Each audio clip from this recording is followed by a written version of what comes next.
Seng Khasi, Nasional Wahkhen. Kita ingin ada nama kawan.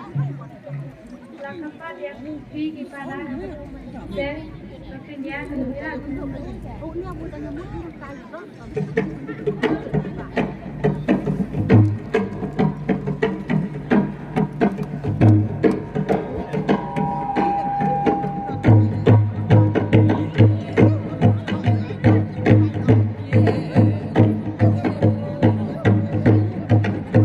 Di bawah kebetulan pada dunia lah kesur, bahkan ya kue ya dilapa.